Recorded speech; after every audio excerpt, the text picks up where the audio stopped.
കുറ്റിക്കാട്ടൂർ ഒരു ഭാഗം കലിങ്കിൻ്റെ പണി പൂർത്തിയായിട്ടുണ്ട്. ഏകദേശം 2-3 മാസം എടുത്തിട്ടുണ്ടെന്ന് തോന്നുന്നു. അടുത്ത ഭാഗം ഇപ്പോൾ ഇവിടെ കയറിയിട്ടുണ്ട്. കുറ്റിക്കാട്ടൂർ ഈ ഭാഗത്ത് ഫുള്ള് ബ്ലോക്കാണ്. പിന്നെ പോലീസുകാർ ഇപ്പം നിയന്ത്രിക്കുന്നുണ്ട്. ഇനി ഇതിൻ്റെ പണി തീരാൻ ഇനിയിപ്പോൾ ഒരു 6 മാസം എടുക്കൂലായിരിക്കും. ഇതാണ് അവസ്ഥ. 2-3 മാസമായി എന്നാണ് തോന്നുന്നത് അപ്പുറത്ത് കയറിയിട്ട്. ഇപ്പോഴാണ് ഓപ്പൺ ആക്കിയത്. അപ്പോൾ ഇനിയിപ്പോൾ ഈ ഭാഗം കയറിയിട്ടുണ്ട്.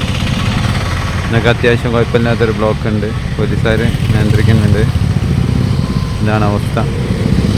ഇതിൻ്റെ പണി എത്രയും പെട്ടെന്ന് എടുക്കുന്നവർ തീർക്കുക, ജനങ്ങളെ ബുദ്ധിമുട്ട് ഒഴിവാക്കുക, ഇത്ര പറയാനുള്ളൂ. കുറേ കാലമായിട്ടിപ്പം കുറ്റിക്കാട്ടൂർ നിരന്തരം ഭയങ്കരമായിട്ടുള്ള ബ്ലോക്കാണ്. ആളുകളൊക്കെ വളരെ ദുരിതത്തിലാണ്. ഇനിയും ബ്ലോക്ക് കൂടാനുള്ള സാധ്യതയാണ് ഉള്ളത്. കാരണം അപ്പുറത്തെ ഭാഗത്തുള്ള അത്ര തന്നെ സൗകര്യം ഇപ്പുറത്തെ തുറന്നു കൊടുത്ത ഭാഗത്തില്ല.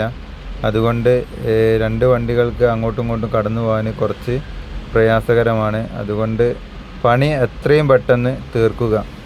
പണി വളരെ അലസമായ രീതിയിൽ കൊണ്ടുപോകാതിരിക്കാൻ വേണ്ടി കോൺട്രാക്ടർ പ്രത്യേകം ശ്രദ്ധിക്കുക.